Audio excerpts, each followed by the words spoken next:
I never imagined a wedding could feel so wrong. Carmen Wells stood at the altar in a dress that probably cost more than 3 months of my rent, but her hands trembled as she held the bouquet. Not the excited trembling of a bride eager to marry, but the kind that comes from trapped nerves and no way out.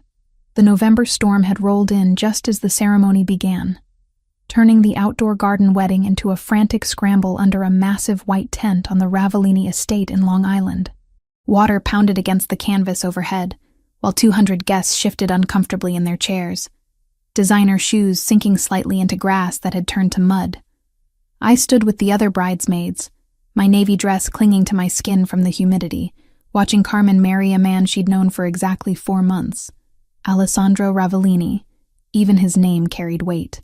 He stood at the altar in a black suit tailored so perfectly it might have been painted on. Dark hair swept back, his expression unreadable. At 34, he commanded the space around him without effort. People naturally leaned away, creating an invisible barrier that screamed power and danger in equal measure. His eyes were a striking shade of brown, almost amber in certain light, and they fixed on Carmen with an intensity that should have been romantic, but instead felt like assessment. I'd known Carmen since childhood, though calling us close would be generous. We'd gone to the same elementary school in Queens before her family moved to Manhattan, and mine stayed behind. We'd reconnected briefly at a charity auction last year, where I'd been working as a server between art restoration jobs. When she'd asked me to be a bridesmaid 3 months ago, I'd been surprised. We weren't exactly friends anymore. Now I understood why she'd wanted familiar faces around her. This wasn't a love match. This was a transaction. The officiant droned on about commitment and partnership, his words nearly drowned out by thunder that shook the tent poles. I tried to focus on the ceremony, on standing straight and holding my bouquet at the correct angle, but my mind kept drifting to the hospital bills waiting in my apartment. My father's oncology treatment in Ohio was bleeding me dry, and the art restoration work I could find barely covered my rent, let alone the insurance deductibles that seemed to multiply every month. That's when the crying started. A woman in the front row, elegant despite her advanced age, held a baby who had apparently decided he'd had quite sufficient of this whole affair. The wailing started soft, then escalated to full lung capacity within seconds. The kind of crying that cuts through thunder and polite conversation and every other sound in the universe. Alessandro's jaw tightened, the first crack in his composed facade. The officiant paused mid-sentence. Carmen's bouquet trembled harder. The older woman stood, bouncing the baby and whispering what I assumed were soothing Italian phrases, but the child only screamed louder. His face had gone red, tiny fists flailing in distress. He couldn't have been more than a year old, dressed in a miniature suit that would have been adorable if he weren't currently losing his mind. "Matteo, per favore," the woman pleaded softly, but Matteo was having none of it. Alessandro turned fully now, frustration evident despite his careful control. He said something quiet to the officiant, probably suggesting they continue anyway, but the man looked uncertain. You can't exactly exchange vows over an infant's meltdown. I don't know what possessed me to move. Maybe it was years of volunteering every Sunday at St. Augustine Orphanage in the Bronx, where I'd learned to soothe frightened children in a dozen languages. Maybe it was seeing the desperation in the grandmother's face. Maybe I just wanted this ceremony to end, so I could go home and stop pretending everything was normal. I handed my bouquet to the bridesmaid next to me and walked to the front row before I could talk myself out of it. The grandmother looked up in surprise as I approached. "May I?" I asked softly, holding out my arms.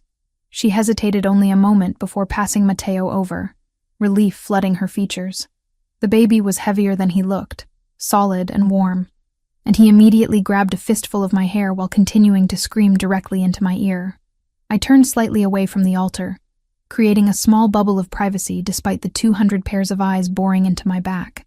Then I started humming, low and soft, the Neapolitan lullaby I'd learned from Mrs. Cardini at the orphanage. She'd sung it to every frightened child who'd come through our doors, and it had never failed to work its magic. "Dormi, dormi, oh bambin bello," I sang quietly, swaying gently. "Chiudi gli occhi, e fa la nanna." Matteo's crying stuttered, hiccuped, then stopped altogether. His grip on my hair loosened as his attention shifted entirely to my face. I kept singing, one hand supporting his back, the other gently rubbing circles between his tiny shoulder blades. His eyes, the same striking brown as Alessandro's, fixed on mine with sudden, intense focus. Then he smiled, a real, gummy baby smile that transformed his whole face. His small hand released my hair, and instead grabbed my index finger, holding tight like he'd found exactly what he'd been looking for. The tent had gone silent, except for my voice and the rain. I could feel everyone watching, but I kept my focus on Matteo, finishing the lullaby while he cooed softly and examined my finger like it was the most fascinating object in the world. When I finally looked up, Alessandro Ravellini was staring at me with an expression I couldn't decipher. Something had shifted in those amber eyes, a recognition or realization that made my skin prickle with awareness. It wasn't romantic exactly. It was more like he'd just discovered something unexpected and was recalculating every assumption he'd made. Our eyes met for 3 seconds that felt like 3 hours. Then he nodded once, a gesture of thanks or acknowledgement, and turned back to the officiant. "Please continue," he said, his voice carrying easily despite its softness. I stepped back to my place with the bridesmaids, still holding Matteo, who had apparently decided I was now his favorite person. He babbled contentedly against my shoulder, while Carmen and Alessandro exchanged vows that sounded rehearsed and empty. When they kissed, it was brief and formal, more business deal sealed than marriage celebrated. The reception was held inside the mansion, a sprawling estate that screamed old money despite the Ravellini fortune being relatively new. The decor was elegant without being gaudy, all cream and gold with fresh flowers that probably cost more than my monthly grocery budget. Matteo's grandmother had reclaimed him as soon as the ceremony ended, thanking me profusely in Italian, while Matteo reached back toward me and whimpered. I'd found a quiet corner near the bar, nursing a glass of champagne I couldn't really afford the calories for, when Alessandro appeared at my elbow. "Thank you," he said simply, "for helping with my son. Your son, not my nephew or my cousin's child. His son," which meant Carmen was marrying a man with a baby from a previous relationship. Another detail she'd failed to mention. "He just needed someone to sing to him," I replied, trying not to stare at how Alessandro's presence seemed to command the space around us. Up close, I could see the slight shadow of stubble along his jaw, the way his eyes tracked every movement in the room even while focused on me. Children respond well to music. You're good with him. Most people don't know that song. His gaze was assessing, curious. You speak Italian? Some. I volunteer at an orphanage that serves a lot of Italian immigrant families. You pick things up. Something flickered across his face at the mention of the orphanage, but it vanished before I could identify it. Carmen mentioned you're an art restorer. I am. I sipped my champagne, wondering where this conversation was heading. Freelance mostly. Small private collections. I have a collection that needs work. Renaissance pieces, primarily Italian. Would you be interested in consulting? The offer caught me off guard. People like Alessandro Ravellini didn't hire freelance restorers they'd just met at weddings. They went through galleries and agencies and probably required 3 references and a background check. I'd need to see the pieces first, I said carefully. Assess the damage and determine if I have the expertise. Of course. I'll have my assistant contact you. He pulled a card from his jacket pocket, heavy cream cardstock with just a phone number embossed in gold. No name, no title. Call this number Monday. We'll arrange a viewing. I took the card, our fingers brushing briefly. His hand was warm, slightly calloused, despite the obvious wealth. A man who did more than sign papers and attend meetings. Thank you for the opportunity, Mr. Ravellini. Alessandro, he corrected. Then he did the strangest thing. He looked back toward where his son was being held by the grandmother, then back at me. Thank you again. For Matteo. You gave him something he needed. Before I could respond, someone called his name from across the room, and he was gone, moving through the crowd with that same effortless authority. I stayed another hour, fulfilling my bridesmaid duties and making awkward conversation with relatives who kept asking if I was single and what I did for work. When I finally escaped into the rainy night and climbed into the hired car back to Queens, I pulled out Alessandro's card and stared at it. My studio apartment looked even smaller and shabbier when I got home, water stains on the ceiling and a radiator that clanked like it was fighting for its life. I dropped my dress on the floor, too exhausted to hang it properly, and collapsed on my bed still wearing my undergarments. My phone showed 3 missed calls from the hospital in Ohio, and 2 emails about overdue bills. I'd been avoiding them for days, hoping the art gallery would finally pay me for the last restoration job, but the check kept getting delayed. Alessandro Ravellini's card sat on my nightstand, that gold number gleaming in the streetlight filtering through my window. Working for someone like him probably meant good money, maybe even great money, the kind that could make a dent in the medical bills crushing me. But men like Alessandro didn't offer opportunities without expecting something in return. Whatever job he was offering came with strings I couldn't see yet, woven into a web I didn't understand. I should have thrown the card away. Should have stayed in my small, safe world of minor restoration jobs and weekend volunteer work. Instead, I set my alarm for Monday morning and tried to sleep, already knowing I would make that call. 2 weeks after the wedding, I'd almost convinced myself that Alessandro Ravellini's offer had been polite conversation rather than genuine opportunity. Rich men made promises they didn't intend to keep all the time, especially to people like me who existed in their peripheral vision. I'd returned to my regular schedule of restoration work that barely paid rent and weekend shifts at St. Augustine Orphanage, trying not to think about the hospital bills piling up in my apartment. Then he showed up at my studio on a Tuesday morning. No warning, no appointment. I heard the knock and opened the door, expecting my landlord demanding late rent. Instead, Alessandro stood there looking completely out of place against the peeling paint of my building's hallway. He wore a black suit, with the jacket unbuttoned, white shirt open at the collar, and sunglasses he removed as soon as I appeared. Those amber eyes swept over my paint-stained work clothes and the chaos visible behind me without judgment. "Mr. Ravellini," I managed, suddenly aware of how I must look.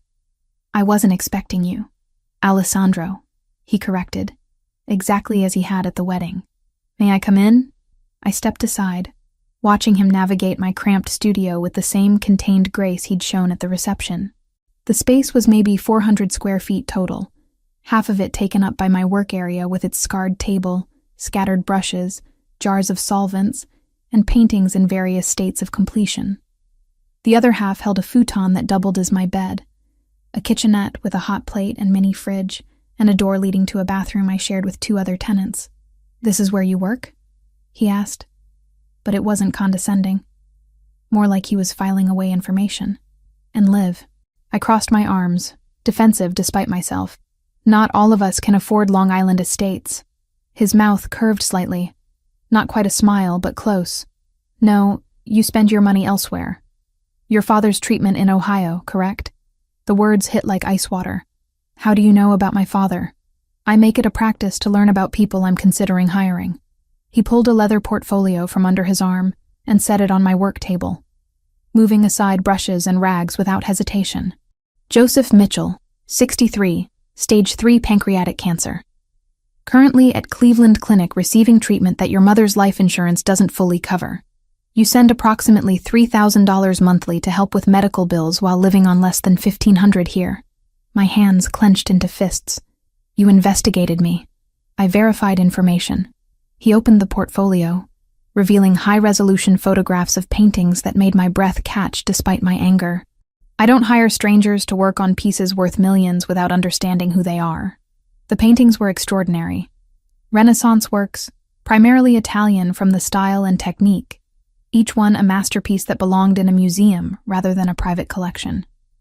I recognized the brushwork in several as belonging to minor masters of the Florentine school, possibly workshop pieces from more famous artists.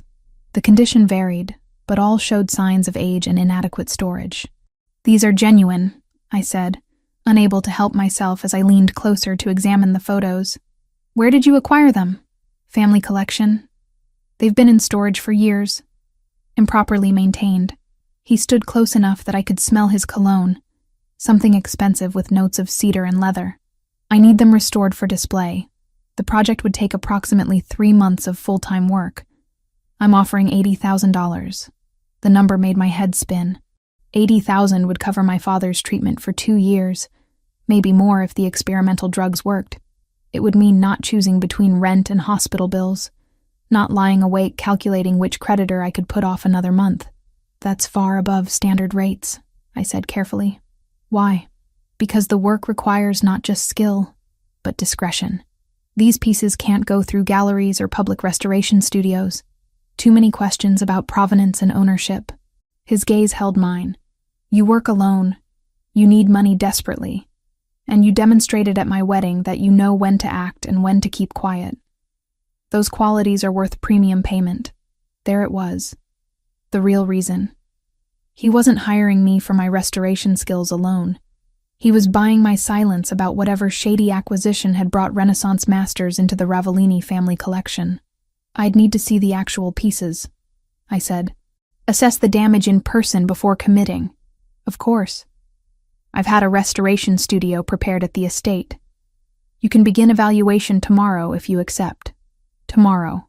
Less than 24 hours to decide whether to tie myself to a man whose reputation whispered of violence and criminality, but also less than 24 hours until the hospital's next bill would arrive. Another reminder of how badly my father needed help I couldn't afford to provide. I accept, I heard myself say. But I have conditions. The work stays professional. I evaluate the pieces, provide honest assessment of what can be restored, and complete the job to my standards, not yours. If something is beyond my expertise, I refer you to someone more qualified. Agreed. He extended his hand. My driver will collect you at 9 tomorrow morning.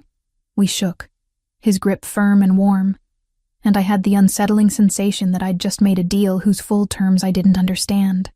The next morning, a black car appeared outside my building at exactly 9.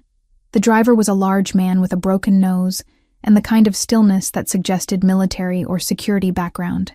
He said nothing during the hour drive to Long Island, but I felt his eyes checking the rearview mirror regularly, assessing threats I couldn't see. The Ravellini estate looked different in daylight. Still impressive, but less intimidating without the storm and wedding chaos.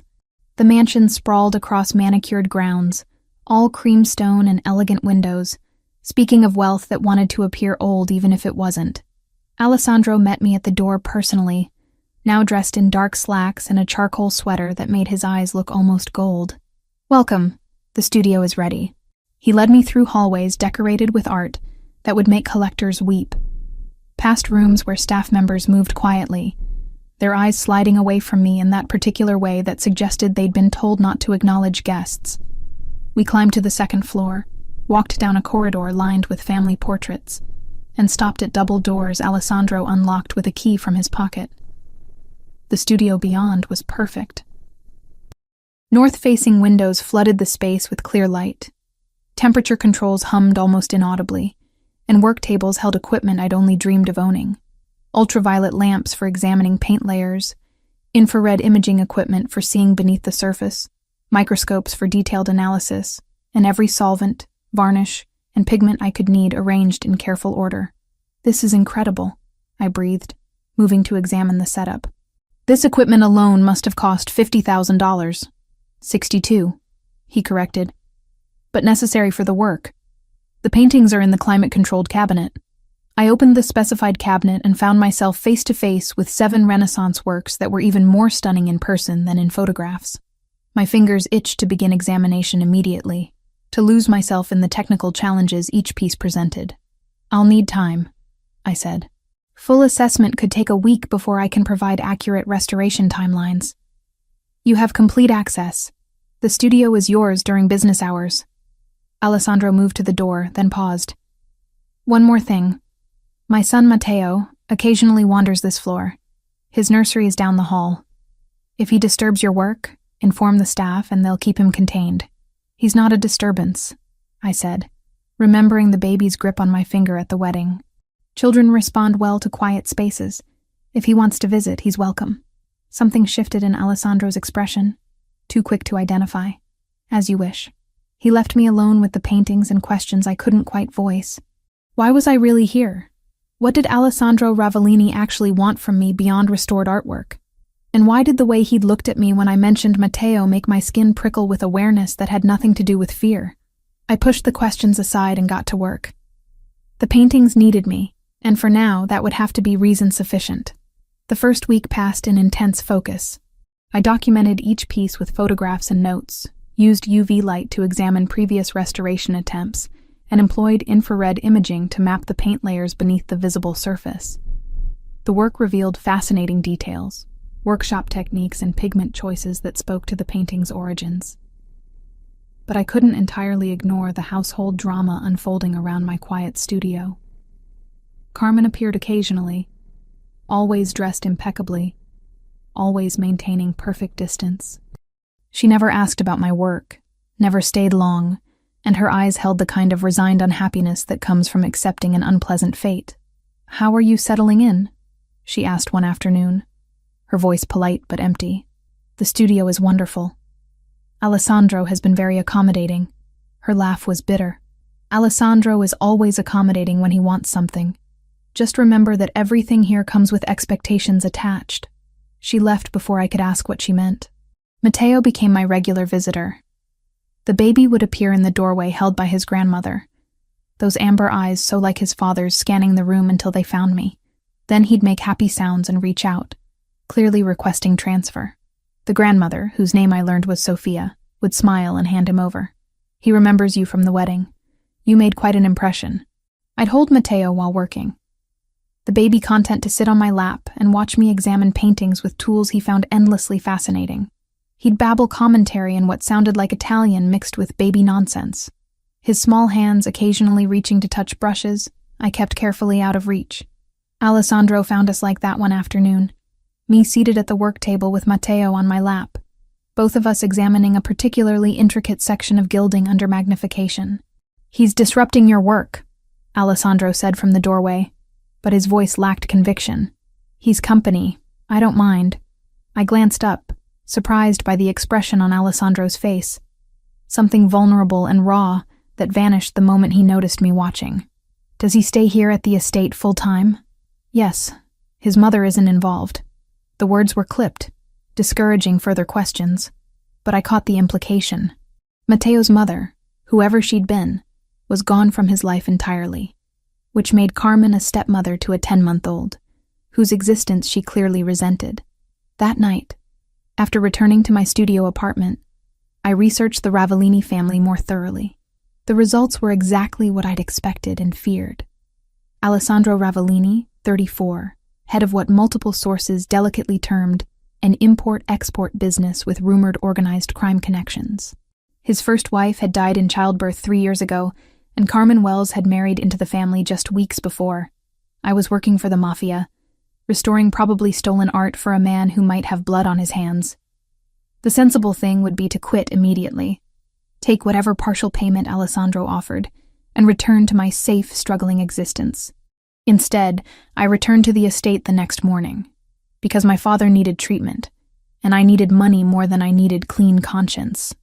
And because Alessandro Ravellini watched me work with intensity that suggested I wasn't just there to restore paintings, though what else he wanted remained frustratingly unclear. 6 weeks had passed since I'd accepted Alessandro's offer, and the rhythm of working at the Ravellini estate had become routine. The early morning drive from Queens to Long Island, the security gate that always opened precisely as the car approached, Sophia's quiet greeting in the foyer, and the climb to my restoration studio on the second floor. The work itself consumed me completely, hours disappearing as I examined paint layers under magnification, tested cleaning solutions on microscopic sections of canvas, and slowly revealed colors that had been hidden under centuries of grime and oxidized varnish. The paintings were extraordinary, each one requiring different approaches and techniques. I documented every step meticulously, photographing before and after each treatment, keeping detailed notes about pigment composition and structural issues. It was the kind of work I'd dreamed about in graduate school, the projects I'd hoped to tackle at major museums before my father's diagnosis had derailed those plans. Alessandro visited the studio occasionally, always with that same controlled intensity, watching me work with an attention that felt like weight against my shoulders. He'd ask technical questions sometimes, about the painting's origins or my restoration methods, but more often he'd inquire about my time at St. Augustine Orphanage. The questions seemed casual, but they always circled back to the same themes. The children's backgrounds, how long they typically stayed, what happened to those who were never claimed by family. I'd answered honestly at first, then with growing unease as the pattern became clear. He was searching for something specific, though I couldn't determine what. Matteo remained my faithful companion during work hours. The baby would appear most afternoons, carried by Sofia or sometimes Alessandro himself, and would immediately reach for me with happy sounds. I'd grown genuinely attached to him, this serious 10-month-old with his father's amber eyes and a temperament that shifted from cranky to content the moment someone sang to him in Italian. Carmen never came to collect him, never even asked about him when I encountered her in the hallways. The distance between stepmother and stepson was obvious and sad. On a Friday afternoon in late October, Alessandro found me in the studio examining a particularly challenging piece under UV light. He carried Matteo on his hip, the baby drowsily fighting sleep. "I need you to assess some additional pieces," he said without preamble. "They're stored in the attic. Sofia will show you the way." I nodded, setting aside my tools. "When would you like me to look at them?" "Now, if you're available. The sooner I have your evaluation, the better." 20 minutes later, Sofia led me through parts of the mansion I'd never seen before.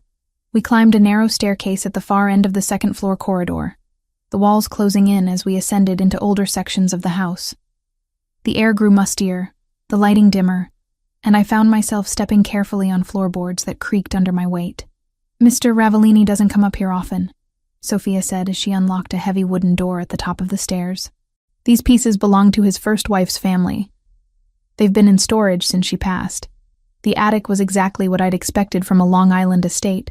All exposed beams and dusty corners, boxes stacked haphazardly between forgotten furniture. But against the far wall, carefully covered with protective cloth, stood several large paintings. "Take your time," Sofia said. "I'll be downstairs if you need anything." The door closed behind her with a solid thunk that echoed in the enclosed space. I approached the covered paintings, pulling back the first cloth carefully. Beneath were 3 canvases in varying states of preservation. Nothing remarkable about any of them. I documented them quickly with my phone camera, making mental notes about the restoration work required. The second stack was more interesting, including what appeared to be an early Renaissance Madonna that would require extensive cleaning. I was crouched beside it, examining the frame, when I noticed one more painting leaning against the wall behind the others. Partially hidden, I pulled it forward into better light and felt my breath catch. It was a portrait of a boy, maybe 6 years old, painted in oils with remarkable skill. The child sat formally, hands folded in his lap, wearing clothing that suggested the portrait was recent rather than antique. But it was his face that stopped my heart. Those large, solemn brown eyes that seemed to track me as I stared, the serious expression that belonged on someone much older, the way dark hair fell across his forehead. I knew this face. I'd seen it dozens of times, drawn in crayon and pencil by uncertain hands, recreated obsessively in sketch after sketch at St. Augustine Orphanage. This was Luca, who'd arrived at the orphanage 2 years ago with no memory of his life before being found in Grand Central Station. Luca, who spoke fragments of Italian and refused to talk about his past. Luca, who drew the same man's face over and over, always getting the eyes right. Those distinctive amber-brown eyes that were currently burning into me from the doorway. "I asked you to evaluate the paintings, not remove them from storage." Alessandro's voice was quiet, controlled, but underneath ran a current of something dangerous. He stood in the attic entrance, perfectly still, except for the tension visible in his shoulders. My hands shook as I carefully set the portrait down. I was just examining them all. This one was hidden behind the others. He crossed the space in 4 long strides and picked up the portrait himself, holding it like something fragile and precious. His face had gone completely blank, that careful mask he wore during business dealings, but his knuckles were white against the frame's edge. "This room is off limits from now on," he said, his voice devoid of inflection. "You'll work only on the pieces already in your studio. Is that understood?" "Alessandro, who is this child?" The question hung in the dusty air between us. He looked at me for a long moment, and I watched something crack in his expression before he forced it back under control. "My son, Luca. He was taken 3 years ago during a home invasion that killed his mother. The police presumed him dead after a year of searching. Each word came out measured, deliberate, like he was reading from a script he'd memorized.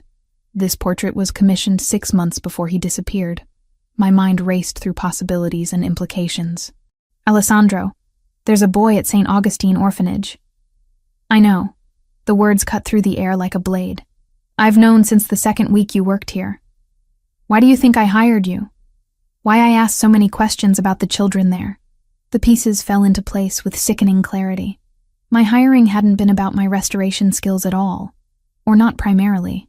I was Alessandro Ravellini's unwitting connection to a child he believed might be his son. Does he know? I managed to ask. Have you confirmed it's actually him? I needed someone he trusts first. Someone who could make the introduction without causing panic, or alerting whoever kept him hidden all this time. Alessandro's jaw worked. You were that person from the moment you calmed Matteo at my wedding. You demonstrated exactly what I needed. Someone with access to St. Augustine. Someone Luca might respond to. Someone desperate enough for money that you wouldn't ask too many questions too quickly. The manipulation should have angered me. But all I felt was a strange sort of resignation. Of course, Alessandro Ravellini didn't do anything without layers of purpose. Of course, my hiring had been strategic rather than coincidental. What do you want me to do? I asked quietly. He set the portrait down with infinite care, running one finger along the frame's edge. Nothing yet. I have investigators running DNA comparisons, confirming identities. If it's truly Luca, if he's really been 5 miles away this entire time. His voice cracked slightly before he controlled it. Then we'll proceed carefully. Very carefully. Whoever took him, whoever kept him hidden, they can't know we've made the connection. Not until I understand who and why. He draws you, I said softly. Luca. He draws the same face constantly. Never quite getting it right, but always trying. I think he remembers more than he admits. Alessandro's eyes closed briefly. When they opened, they held a raw vulnerability I'd never seen before. Show me. Next time you volunteer, photograph his drawings. I need to see them.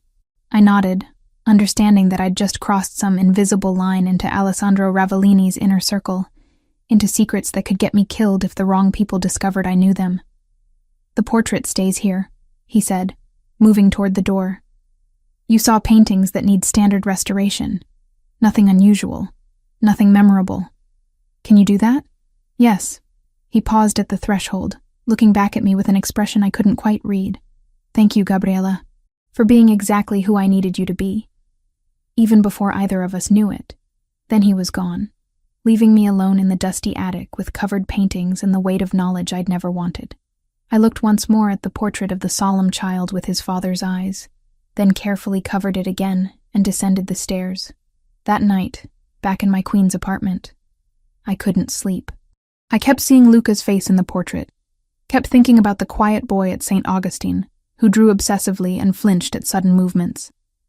Keep thinking about Alessandro Ravellini carrying his baby son while searching desperately for his lost one. I'd come to this job for money to save my father. Instead, I'd stumbled into a tragedy that was still unfolding, and I had no idea how to navigate the dangerous waters I'd just entered. All I knew was that walking away now was impossible.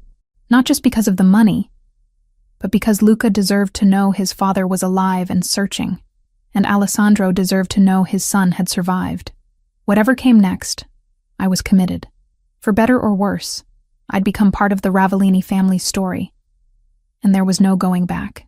3 days after finding the portrait, I couldn't eat, couldn't focus on restoration work, couldn't stop thinking about the boy with Alessandro's eyes sitting in an orphanage 5 miles from where his father lived. The weight of the secret pressed against my chest like a physical thing, making every breath feel deliberate and difficult. I needed a plan.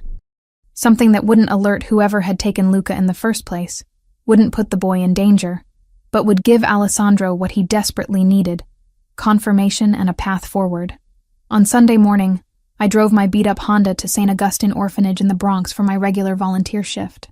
The building looked exactly as it always did. Red brick weathered by decades of city grime. Chain-link fence surrounding a small playground where kids shouted and played despite the November chill. But everything felt different now. charged with purpose and danger I'd never noticed before. Luca was in the art room, as he usually was on Sundays, hunched over a sketch pad with the intense focus he brought to everything.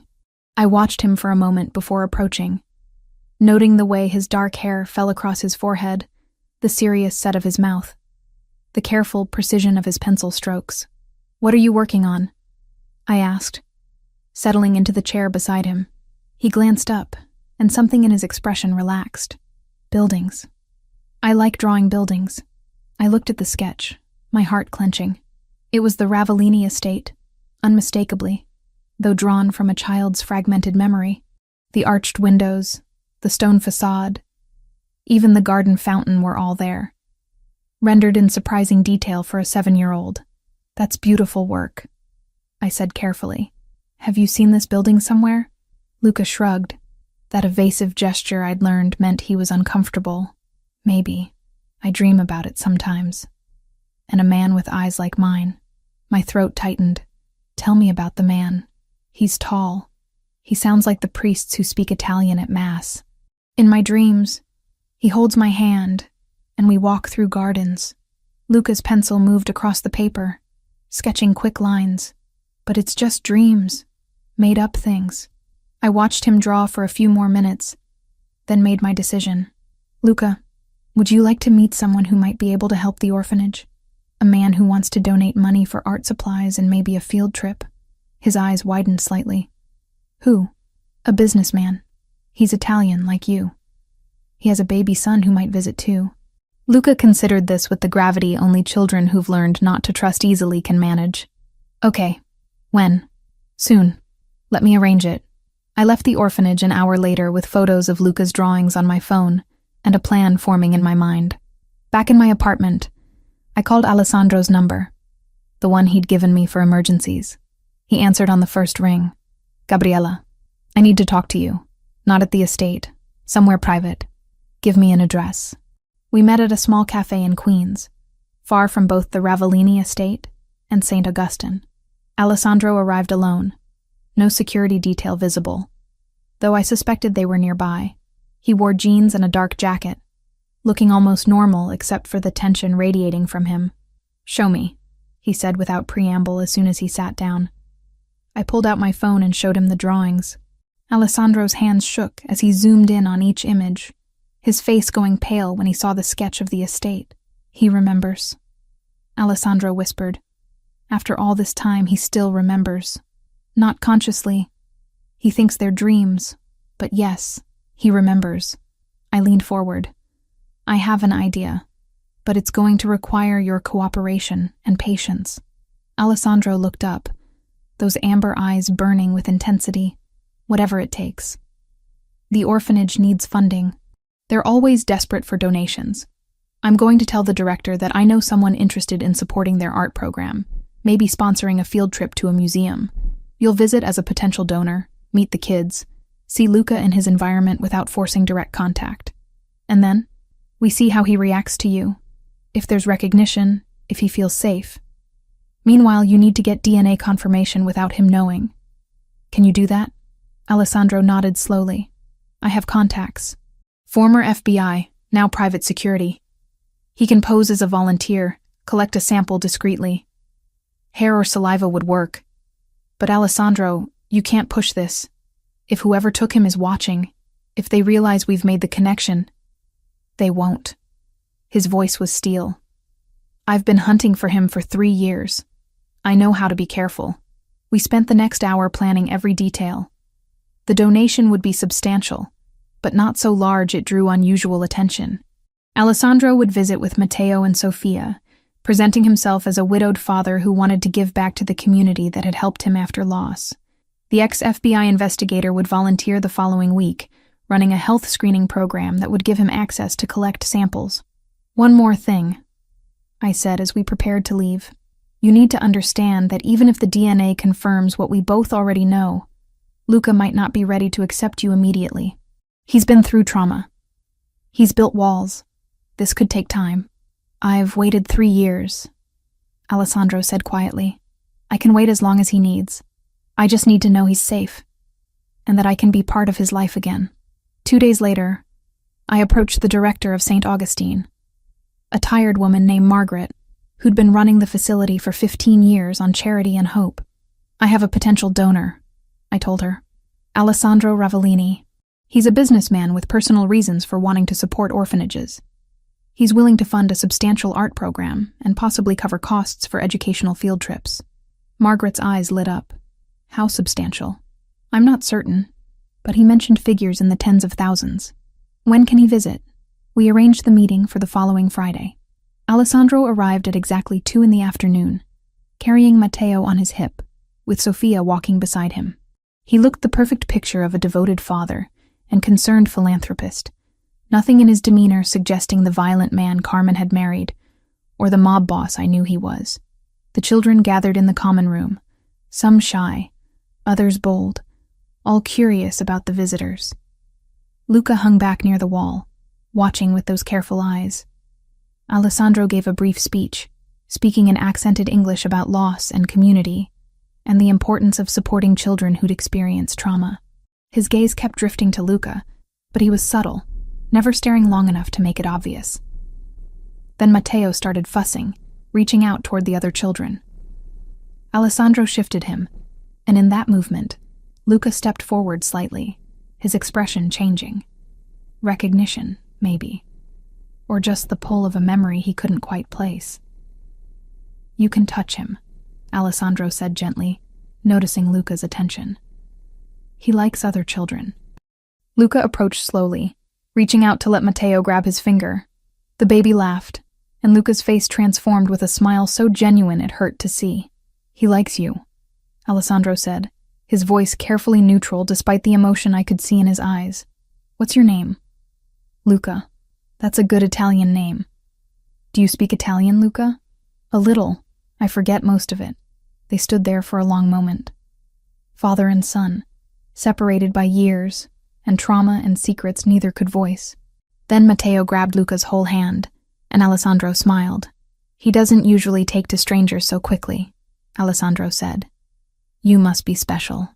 Luca shrugged, but I saw the way he looked at Alessandro.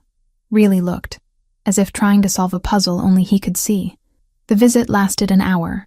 Alessandro toured the facility, wrote a check that made Margaret gasp, and promised to return with specific plans for the art program. Through it all, he was professional, warm, appropriate. No one watching would have guessed they were seeing a father who'd just been reunited with his lost child. As Alessandro prepared to leave, Luca approached him one more time. "Will you come back?" the boy asked quietly. "Yes," Alessandro promised. "Very soon." After they left, I helped clean up the common room. Luca found me putting away chairs. "He seemed familiar," Luca said. "Like someone from before. Before I came here." My hands stilled.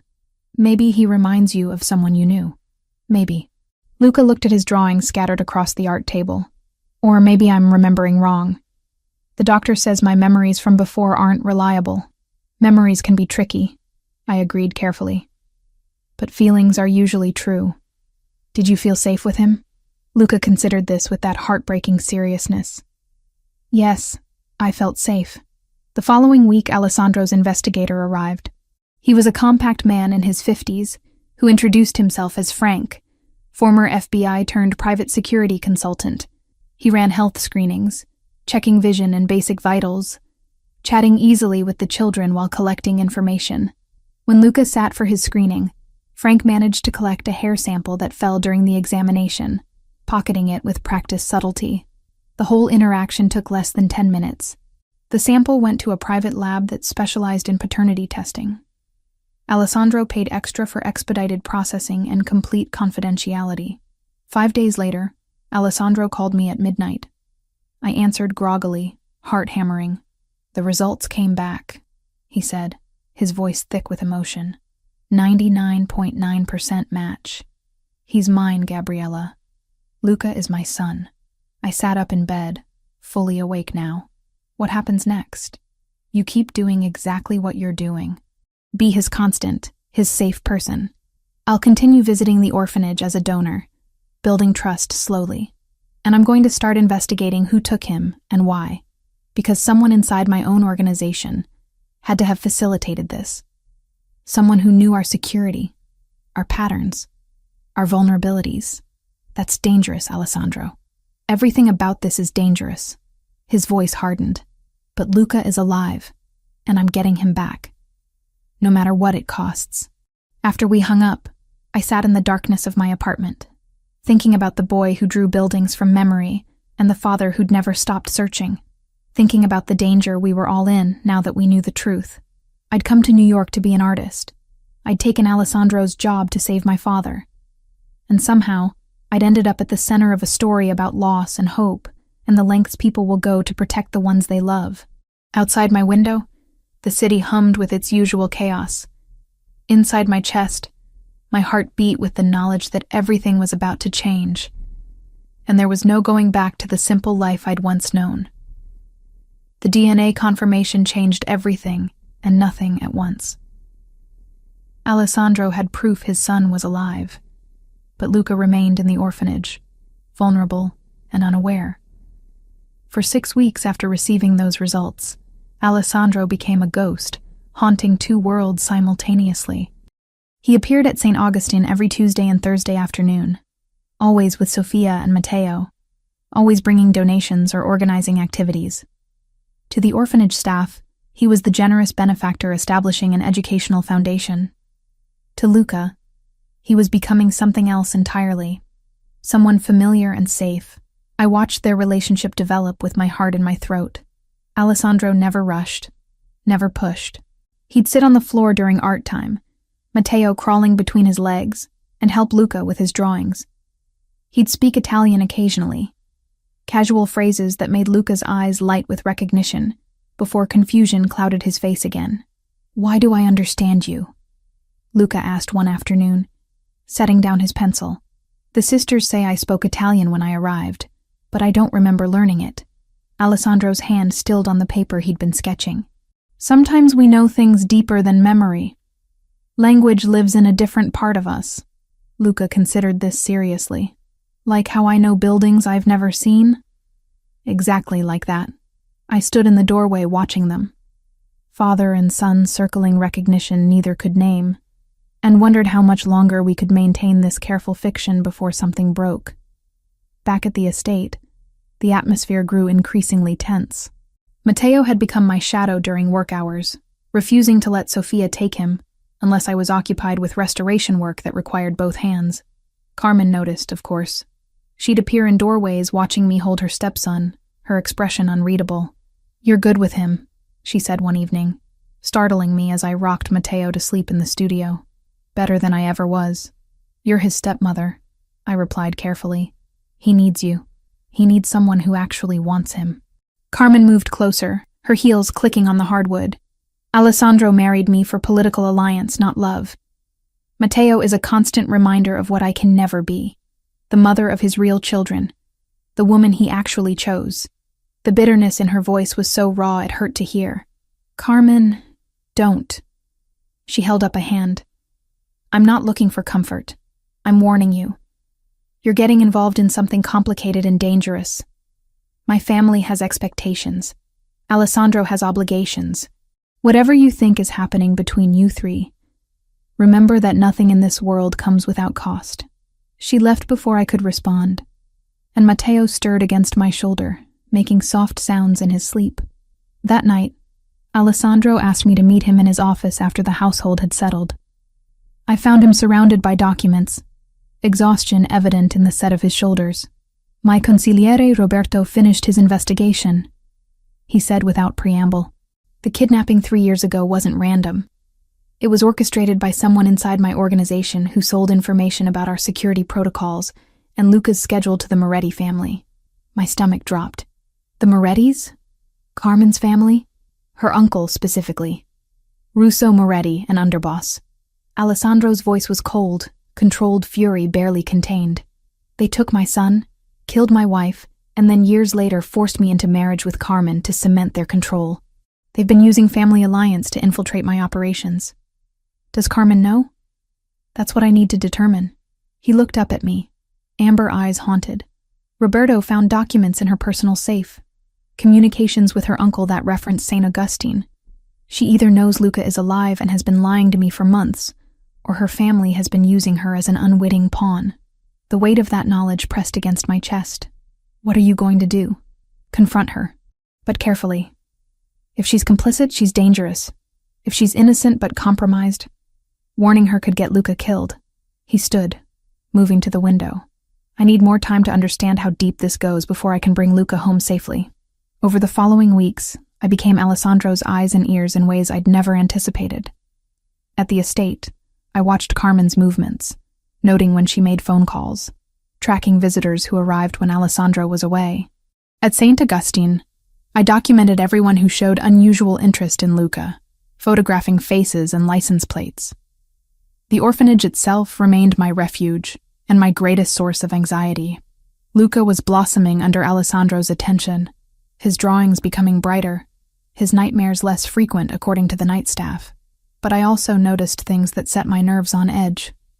A man in a dark car parked across the street 3 afternoons running. A new volunteer who asked too many questions about which children were adoptable. Small things that might mean nothing, or might mean everything. I reported each one to Alessandro, who assigned additional security to watch the orphanage from a distance. His men were invisible to me, but knowing they were there helped me sleep at night. Then Carmen made her move. I was working late at the estate one Friday evening, absorbed in restoring a particularly delicate section of gilding, when Carmen entered the studio. She looked different, disheveled in a way I'd never seen, her perfect makeup smudged, her hands shaking.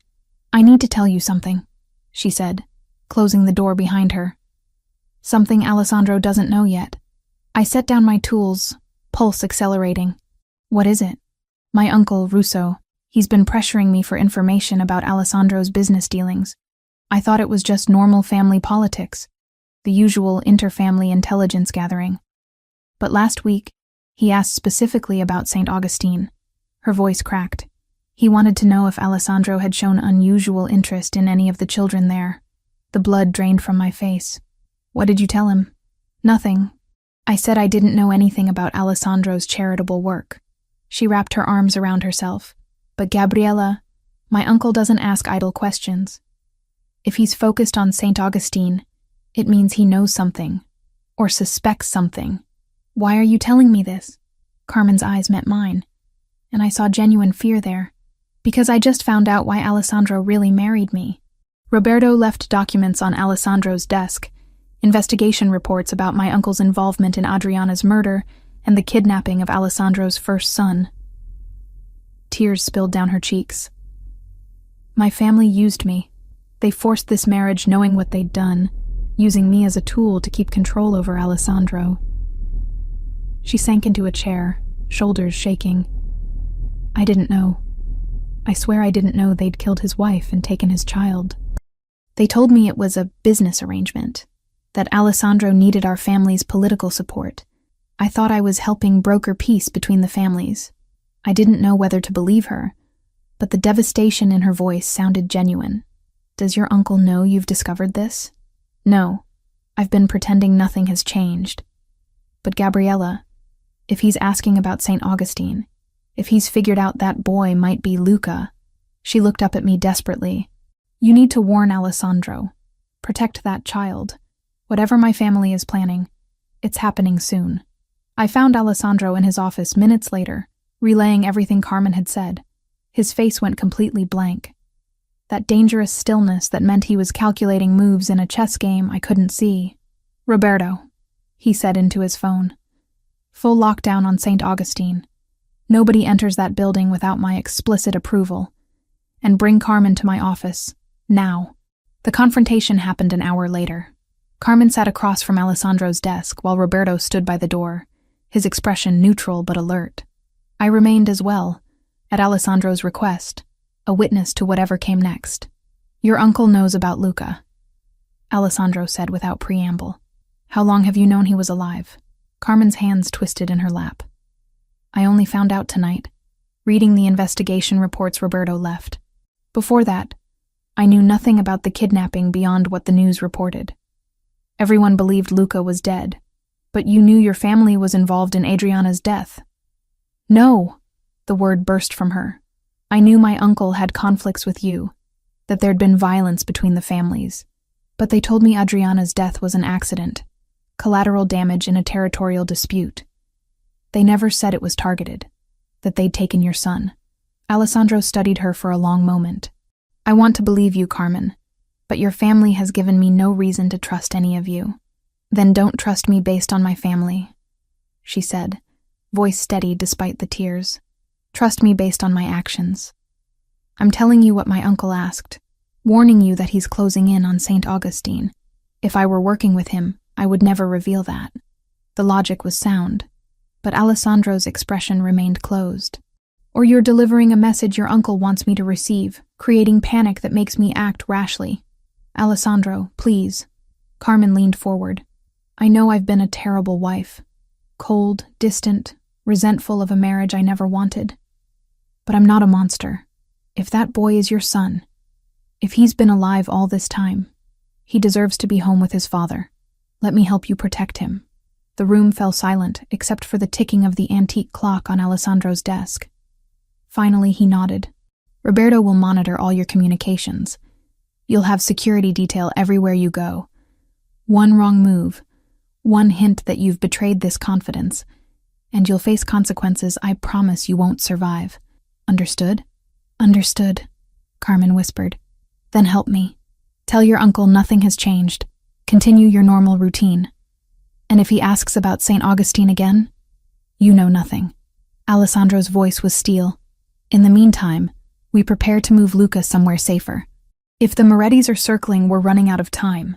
After Carmen left, Alessandro turned to me, exhaustion and determination warring in his expression. It's time. We can't wait any longer. Luca needs to come home, even if it means war with the Moretti family. I nodded, understanding that the careful patience we'd maintained for weeks was about to shatter into action. Whatever came next would change all our lives irrevocably. The storm we'd been trying to avoid was finally here. Alessandro's plan to recover Luca quietly disintegrated on a rainy November afternoon at St. Augustine. The lawyers were still finalizing custody paperwork. Roberto was coordinating logistics for transitioning Luca to the estate, and I'd spent the morning preparing Luca emotionally for the possibility of living with Mr. Ravellini on a trial basis. Everything was proceeding with careful precision, until it wasn't. I arrived at the orphanage just after lunch, shaking rain from my jacket as I signed in at the front desk. The familiar sounds of children echoing through hallways, Margaret's voice drifting from her office, the smell of institutional food mixed with cleaning supplies. Normal, safe. Everything I'd come to expect from Tuesday afternoons spent volunteering. Luca was in the art room working on a drawing of the Ravellini estate gardens. His memory of those grounds was getting sharper, more detailed with each of Alessandro's visits. I settled beside him, admiring the careful way he'd rendered the fountain. That's beautiful work. You have a real gift for remembering spaces. He glanced up, offering a small smile. Mr. Ravellini says I can visit anytime I want. He says I might live there someday if I like it. My chest tightened with affection and fear in equal measure. Would you like that? I think so. He makes me feel safe. Like I knew him before, even though I don't remember. Before I could respond, glass shattered somewhere on the first floor. The sound was sharp, wrong, followed immediately by shouting in Italian that made my blood freeze. Not staff, not parents, something else entirely. Luca's pencil clattered to the table, his face draining of color. Around us, 6 other children looked up with wide, frightened eyes. Everybody up, I said, forcing calm into my voice. Art supply closet right now. Quickly and quietly. The children moved, thank God, responding to the authority in my tone, even though they didn't understand what was happening. I herded them toward the large storage closet at the back of the room, counting heads as they filed inside. 7 kids total, including Luca. Gunfire erupted downstairs. Sharp cracks followed by screams. Inside, all the way to the back, I ordered, shoving aside bins of paint and stacks of paper to make room. Sit down. Stay quiet. Don't make a sound no matter what you hear. Luca grabbed my hand, terror stark on his face. What's happening? I don't know, but we're going to be safe in here. I pulled him into the closet with the others and locked the door from the inside, my hands shaking so badly I could barely turn the mechanism. Everyone sit down. Cover your ears if you need to. Stay absolutely silent. I positioned myself between the children and the door, heart hammering against my ribs. Through the thin gap at the bottom of the door, I could see shadows moving in the art room. Heavy footsteps. More voices in Italian, harsh and commanding. Someone tried the closet door. The handle rattled violently. I clamped my hand over my mouth to keep from crying out. Behind me, one of the younger children whimpered. Luca pressed himself against my side, trembling. The person on the other side cursed in Italian and kicked the door twice before moving away. I heard more gunfire, closer now, and running footsteps that sounded like multiple people converging on our floor. Then Alessandro's voice cut through the chaos, sharp with command. Secure the stairwell. Nobody leaves this building until I say. Relief flooded through me so intensely I felt lightheaded. He'd come. Of course he'd come. His security team must have been watching the orphanage as planned. The sounds of fighting continued for what felt like hours but was probably only minutes. More shouting, a final burst of gunfire, then an eerie silence broken only by distant sirens. "Gabriella!" Alessandro's voice, rough with panic. "Gabriella, where are you?" "Here," I called back, my voice cracking. "Art room closet. We're locked in." The door rattled as he tried it from outside. "Open it. It's safe now." My hands shook so badly I could barely work the lock. When the door finally opened, Alessandro stood there looking half wild, gun still in his hand. A streak of blood across his jacket that I desperately hoped wasn't his. His eyes found me first, then dropped to the children huddled behind me.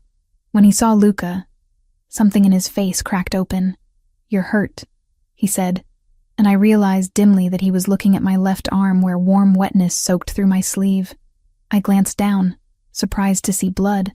I didn't even feel it. Alessandro holstered his weapon and reached for me, but I shook my head. "The children first. Get them out of here." Roberto appeared in the doorway with 2 other security men I recognized from the estate. "Building is secure. 2 shooters down, 1 in custody. Police are 2 minutes out. Get these kids to the gymnasium where staff can account for them," Alessandro ordered. "Gabriella and Luca come with me. Now. We can't just leave. The police will have questions we can't answer, and every second we stay puts Luca at greater risk." Alessandro's voice was steel. "Roberto, handle the authorities. Tell them I was here as a donor and helped secure the children, nothing more." Roberto nodded once and began ushering the other children out. I stood on shaking legs, Luca's hand locked in mine. Alessandro moved to us, cupping my face with one hand, while the other supported my bleeding arm. "Can you walk?" "Yes." "Then we go. Out the back entrance before the police arrive." The next 10 minutes passed in a blur of motion and adrenaline. Alessandro guided us through service corridors I didn't know existed, down a back staircase, and out a delivery entrance where a black SUV waited with engine running. Sofia sat in the back seat with Matteo, her face pale but composed. Alessandro lifted me into the vehicle, then Luca, before climbing in himself. The driver pulled away as the first police cars screamed up to the front entrance. "Where are we going?" I managed to ask. "Safe house in New Jersey. Medical team is already there." Alessandro kept pressure on my arm, his other hand reaching for Luca, who sat frozen between us. "You're both safe now. I promise." Luca looked between Alessandro and me, confusion and fear warring on his young face. Who were those men? Why did they want to hurt us? Alessandro's jaw tightened. "Bad people who made a terrible mistake. They won't get another chance." The safe house was a nondescript 2-story home in a quiet suburban neighborhood, the kind of place that would never draw attention. Inside, it was furnished comfortably but simply, clearly maintained for exactly this type of emergency. A doctor was waiting, a middle-aged woman with gentle hands who examined my arm and determined the bullet had only grazed me. She cleaned and bandaged the wound, while Alessandro hovered, his control finally starting to fracture around the edges. "It's not serious," the doctor assured him. "She'll be sore for a few days, but there's no permanent damage." After she left, Alessandro pulled me into his arms with a desperation that made my throat tight. "When I heard the shots, when I couldn't find you immediately, I'm okay. We're okay." He pulled back enough to look at me. and I saw everything he'd been holding back. Fear, fury, relief, and something deeper that made my heart stutter. "You saved them," he said quietly. "7 children who could have died if you hadn't acted so quickly. Including my son. Anyone would have—" "No," he cut me off. "Not anyone. You risked your life to protect children who aren't even yours. You've been doing it since the moment you met Matteo at my wedding, since every Sunday at St. Augustine. You're remarkable, Gabriella, and I'm done pretending you're just my art restorer or Luca's friend." Before I could respond, Matteo toddled over, reaching up with both arms. Alessandro lifted him, and the baby immediately reached for Luca, who stood nearby, looking lost. "Brother," Matteo said clearly, patting Luca's head. Luca's eyes filled with tears. "I don't understand what's happening." Alessandro knelt, bringing himself to Luca's eye level while still holding Matteo. "I know everything is confusing right now, but you're safe here with people who care about you very much. Can you trust that for now?" Luca looked at me, and I nodded encouragingly. "Mr. Ravellini keeps his promises. If he says you're safe, you're safe." "Okay," Luca whispered.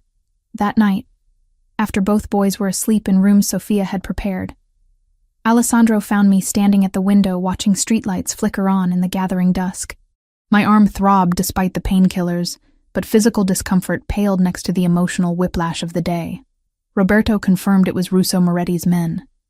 Alessandro said quietly. They were going to take Luca and use him as leverage against me. Carmen's warning saved his life. What happens now? Now I petition for emergency custody based on the DNA evidence in today's attack. The courts will move quickly given the circumstances. He moved closer, not quite touching me, but near enough that I could feel his warmth, and I'm going to eliminate the threat permanently. Russo made his move. Now I make mine. Alessandro, I know what you're going to say, that violence isn't the answer, that there are legal channels. But Gabriella, these people killed Luca's mother. They've tried twice to take my son. Legal channels won't stop them from trying again. I turned to face him, exhausted and aching. I'm not naive enough to think your world works by normal rules. I just don't want you to become the kind of monster Luca should fear. Something softened in his expression. He reached up, cupping my face gently. You see the best in everyone, even me. It's one of the things I love about you.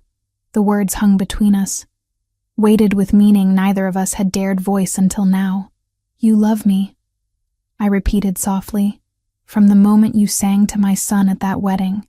Maybe even before, when I first saw you delivering food and talking about art with such passion. His thumb brushed my cheekbone. I've been falling since then, trying to convince myself this was just convenient, just practical. But watching you protect those children today, seeing you hold Luca like he's yours, I can't pretend anymore. I closed the distance between us, kissing him with everything I'd been holding back. Fear and relief, affection and desire, the acknowledgement that somewhere along this impossible journey we'd become something real. When we finally broke apart, both breathing hard, Alessandro rested his forehead against mine. Stay with us, he said. Not as an employee, not as a convenience. Stay because this is where you belong. I thought about my tiny Queens apartment, my struggling art restoration business, my father in Ohio whose medical bills were finally under control thanks to Alessandro's generous payment. Thought about the life I'd planned versus the one unfolding around me. Then I thought about Matteo's laugh, Luca's tentative trust, and the man whose arms currently held me like I was precious beyond measure. Yes, I whispered. I'll stay. We stayed at the safe house in New Jersey for 3 days before Alessandro made his move. Those days existed in a strange, suspended state, where normal routines continued despite nothing being normal at all. Sophia cooked meals. Matteo played with his toys. Luca slowly began to relax. And I pretended my arm didn't throb every time I moved wrong. But underneath the domestic facade, Alessandro was planning war. On the 4th morning, he found me in the kitchen nursing coffee while watching both boys eat cereal at the table. I'm calling a sit-down with the 5 families, he said quietly. Tonight. Roberto has secured a neutral location. My stomach dropped. What are you going to do? End this, permanently. His voice was cold, devoid of the warmth he showed the boys. Russo Moretti orchestrated my wife's murder, took my son, then infiltrated my family through Carmen. The council needs to hear the evidence and pass judgment. And if they don't rule in your favor? Alessandro's expression went dark. Then I handle it myself and deal with the consequences. The meeting was set for 7 that evening at a restaurant in Brooklyn that had been in the same family for generations, neutral territory where disputes had been settled for decades. Alessandro left at 6 with Roberto and 4 security men, dressed in a black suit that made him look every inch the dangerous man he was. Before walking out the door, he pulled me aside. If I don't come back, don't say that. If I don't come back, he continued firmly, Roberto has instructions. You and the boys will be protected. There's money in accounts only you can access. Legal documents giving you guardianship of both Luca and Matteo. My throat closed. Alessandro. He cupped my face in both hands and kissed me hard. I love you. Remember that. Whatever happens tonight.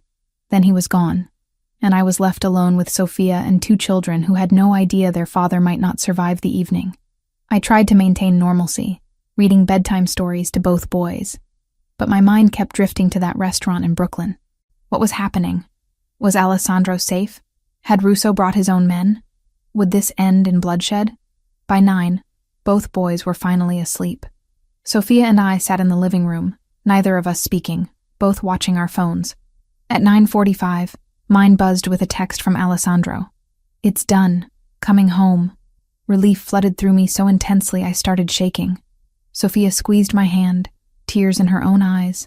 Alessandro walked through the door at 11, looking exhausted but unharmed. I flew into his arms, checking him for injuries, needing physical proof he was really here. What happened? He sank onto the couch, pulling me down beside him. I presented evidence to the council. Financial records showing Russo paid for the hit on Adriana. Testimony from one of his men who participated in Luca's kidnapping. DNA proof that Luca is my son and has been alive this entire time, hidden deliberately by the Moretti family. And Russo was given a chance to defend himself. He didn't deny any of it. Alessandro's jaw tightened. He claimed it was justified, that my first wife's family had insulted the Morettis and needed to be taught a lesson. That taking Luca was leverage to control me. What did the council decide? Unanimous vote for execution. Russo Moretti was found guilty of violating the most sacred code, killing an innocent woman and harming a child. He was dealt with immediately. The clinical way he said it sent chills down my spine. He's dead. Yes. I should have felt something, horror maybe, or moral outrage. Instead, I just felt tired. What about Carmen? The council ruled she was an unwitting pawn. Her uncle used her to gain access to my organization without her knowledge of his original crimes. Alessandro ran a hand through his hair. She's being granted annulment of our marriage and permission to relocate to Europe with financial support. In exchange, she's sworn never to return to New York or have contact with any member of the Moretti family. That's generous. She saved Luca's life with her warning. I owe her that much. He pulled me closer. The marriage is over, Gabriella. Within a month, I'll be legally free. The implication hung in the air between us. Free to marry again if he chose. Free to build a real family with someone he actually loved. What happens now? I asked quietly. Now I petition the courts for custody of Luca using the DNA evidence and Carmen's testimony about the kidnapping. Given what happened at St. Augustine, and with Russo dead, there's no one left to contest it. He took my hand. I'm bringing my son home. Both my sons, officially. 2 days later, Carmen came to the safe house. She looked smaller somehow, fragile in a way I'd never seen at the estate. Her eyes were red from crying, her designer clothes replaced with simple jeans and a sweater. Alessandro met her in the study while I waited in the hallway with the boys. Through the door, I could hear their voices, too low to make out words, but the tone was civil at least. After 20 minutes, Carmen emerged. She saw me holding Matteo, Luca standing close beside me, and something cracked in her expression. I'm sorry, she said, her voice breaking. For everything. I didn't know what my family had done. If I had, I never would have agreed to marry Alessandro. I never would have let them use me like that. I believe you, I said, and meant it. She approached Matteo, who turned his face away from her. Carmen's composure shattered completely. I was a terrible mother to you. I know that. You deserved better. She touched his hair gently. Gabriella will take good care of you. She already loves you more than I ever could. Before I could respond, she turned and left, Sophia escorting her to a waiting car that would take her to the airport. Alessandro found me still standing in the hallway, both boys now clinging to me. She's gone? Luca asked quietly. Yes, she's moving far away. Good, Luca said with a child's blunt honesty. She was always sad here. Maybe she'll be happier somewhere else. That night, Alessandro sat both boys down for a conversation I'd been dreading.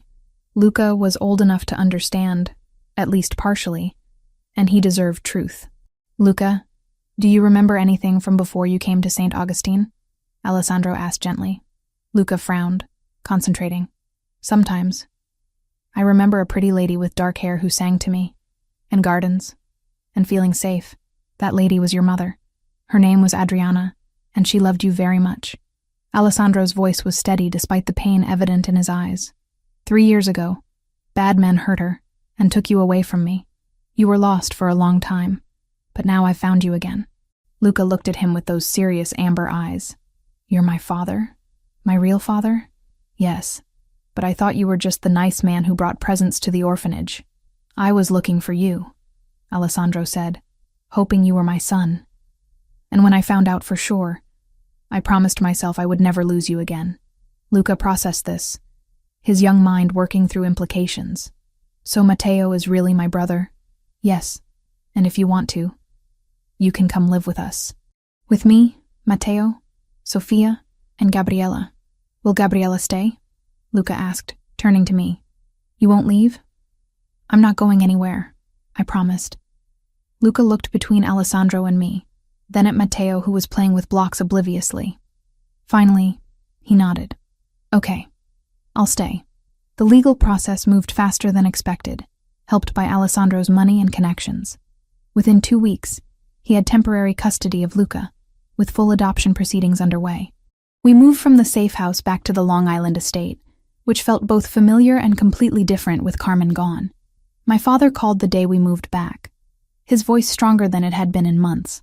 The experimental treatment was working. The doctor's optimistic about his prognosis. I told him about Alessandro, about the boys, about the strange new life I'd stumbled into. You sound happy, he said. Really happy. I am. Then that's all that matters, sweetheart. Life takes us strange places sometimes. What matters is who we choose to be when we get there. 3 weeks after the council meeting, Alessandro woke me before dawn.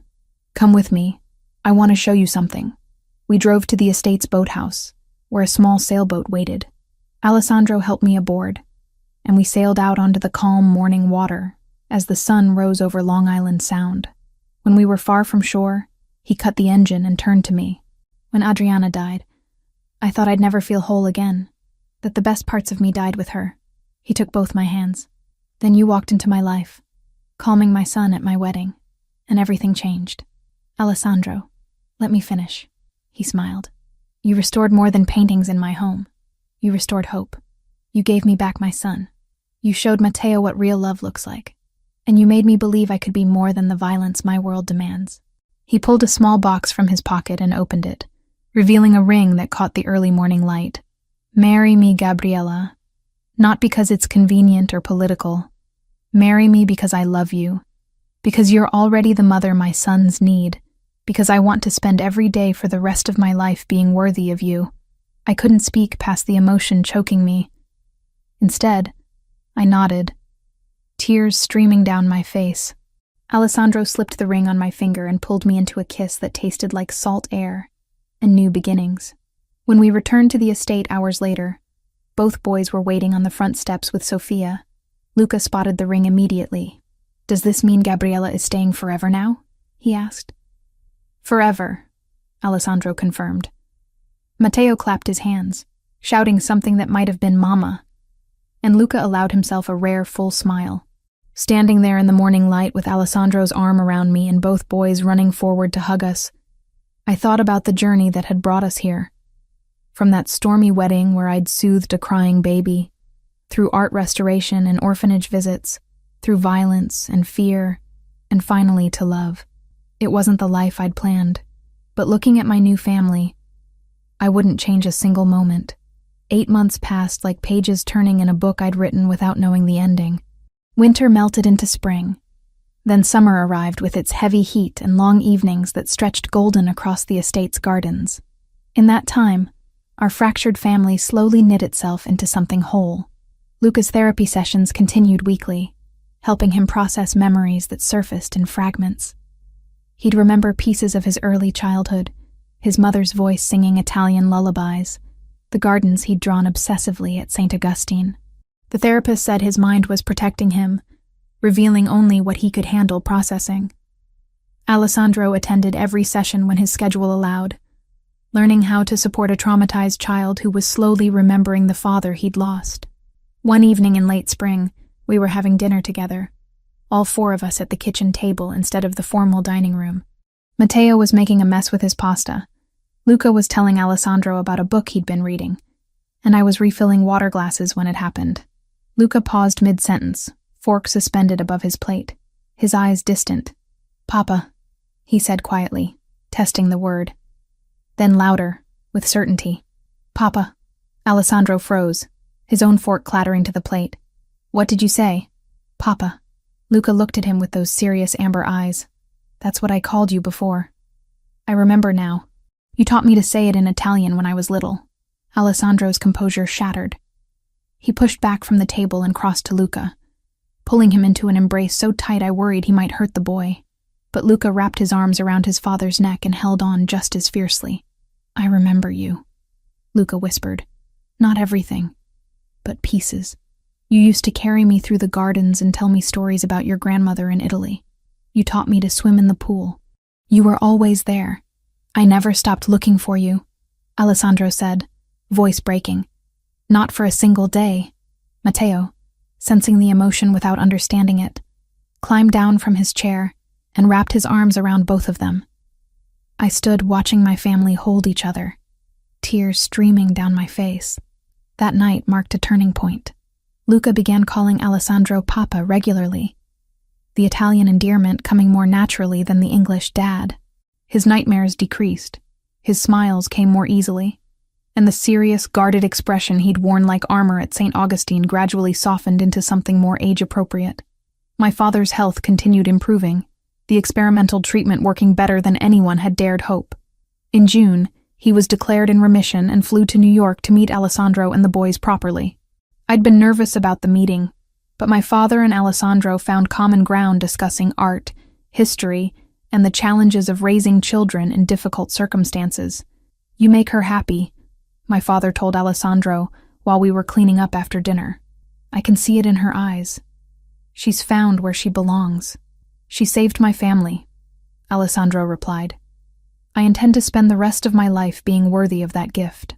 By July, the legal proceedings were finalized. Luca's adoption was approved, making him officially Luca Ravellini again. The judge who signed the papers commented that she'd never seen such overwhelming evidence of a child belonging with his family. "Take care of each other," she said when we left the courthouse. "You've earned this happiness." That night, Alessandro found me in the studio I'd finally finished restoring.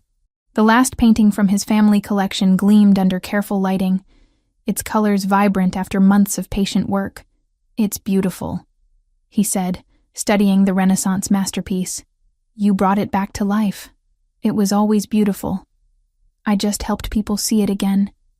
He turned to me, taking both my hands. "Marry me this month. I don't want to wait anymore." We'd been engaged since that morning on the sailboat, but neither of us had pushed for immediate wedding plans. There'd been too much chaos, too many legal proceedings, too much healing that needed to happen first. But now, with Luca settled and happy, with Matteo calling me Mama, without hesitation, with our family finally whole, there was no reason to delay. "Yes," I said simply. "Let's get married." The wedding took place on a Saturday evening in late July, in the same garden where I'd first calmed Matteo at Alessandro's wedding to Carmen. But this ceremony bore no resemblance to that tense, rain-soaked affair. The sky was clear, the air warm, and fewer than 30 people filled the chairs arranged in front of a simple arbor woven with flowers. My father walked me down the aisle, his hand steady on my arm despite the cane he still carried. Luca stood beside Alessandro as ring-bearer, wearing a miniature version of his father's suit and taking his responsibilities with adorable seriousness. Matteo sat with Sofia in the front row, occasionally calling out "Mama" and waving enthusiastically. The officiant was the same one who'd married Alessandro and Carmen, but he seemed genuinely happy this time as he asked us to state our vows. Alessandro went first, his voice steady, despite the emotion clear in his eyes. "When you walked into my life, I was a man haunted by loss, convinced the best parts of me had died with Adriana. You proved me wrong in every possible way. You gave me back my son. You loved Matteo when no one else could. You restored not just paintings, but hope, family, and my faith that good things could still exist in my dark world. I promise to protect you, cherish you, and spend every day being the man you believe I can be. Ti amo con tutto il cuore." I hadn't prepared formal vows, but standing there looking at the man who'd become everything I hadn't known I needed, the words came easily. I came to New York to restore art and save my father. Instead, I found a family I didn't know I was missing. You and these boys have given my life purpose and meaning beyond anything I could have imagined. You're not perfect, Alessandro. Your world is dangerous and complicated and sometimes terrifying. But you're also the best father I've ever seen. A man who would move heaven and earth to protect the people he loves. I promise to stand beside you through whatever comes, to love your sons as my own, and to never stop believing in the good man beneath the dangerous reputation. I love you completely." The officiant smiled. "By the power vested in me by the state of New York, I now pronounce you husband and wife. You may kiss your bride." Alessandro pulled me into a kiss that was both tender and possessive, claiming me in front of everyone who mattered as definitively his. When we broke apart, Matteo was cheering, Luca was grinning, and my father was wiping away tears. The reception was simple and joyful. Dinner served on the terrace as the sun set over Long Island Sound. Luca gave a short speech about being happy to have a mother again, delivered with such earnest sincerity that half the guests cried. Matteo insisted on cutting the cake himself and ended up covered in frosting. My father danced with me to a song my mother had loved, whispering that she would have adored seeing me this happy. As the evening wound down and guests began departing, I found myself standing at the garden's edge with Alessandro, watching Luca and Matteo chase fireflies across the lawn with Sofia supervising nearby. "Do you ever regret it?" Alessandro asked quietly. "Giving up your quiet life for all of this chaos?" I leaned into him, breathing in the scent of his cologne and the night-blooming jasmine growing nearby. Not for a single second. Even knowing who I am, what I do, you're Luca and Matteo's father, my husband, a man who protects his family fiercely and loves with everything he has. I turned to face him. The rest is just context. He kissed me again, softer this time. "Thank you for seeing me. The real me, not just what everyone expects. Thank you for letting me." The years that followed brought the normal chaos of raising two boys. Luca's memories continued returning in pieces, enough that he felt connected to his past, but not so much that it overwhelmed him. He excelled in school, particularly in art and languages, showing his mother's creativity and his father's intelligence. Matteo grew into an energetic, affectionate child who brought constant laughter into our home. I converted the restoration studio into my permanent workshop, taking on select clients and occasionally consulting for museums. My father visited regularly, his health stable, delighted by his grandsons, even if they weren't technically his by blood. Alessandro's world remained dangerous, but he kept that violence carefully separated from our home life. He was Alessandro Ravellini, the businessman, when he walked through our door, leaving the mob boss at the gate. The boys knew their father was powerful and respected, but they also knew him as the man who taught them to sail, helped with homework, and read bedtime stories in Italian. 5 years after our wedding, I found Alessandro in his office late one night, reviewing business documents. I set down the cup of coffee I'd brought him and settled into his lap. The boys are asleep. Both of them begged for one more story. But I held firm. He smiled, wrapping his arms around me. You're a better disciplinarian than I am. I can never say no when they ask for another chapter. That's because you're a complete pushover when it comes to them. Guilty. He kissed my temple. But they're good boys. Luca especially. He's grown into such a thoughtful young man. He looks like you. Acts like you too when he's not drawing. He has his mother's artistic talent, and your kindness. Alessandro pulled me closer. I never thought I'd have this again. A family. A home.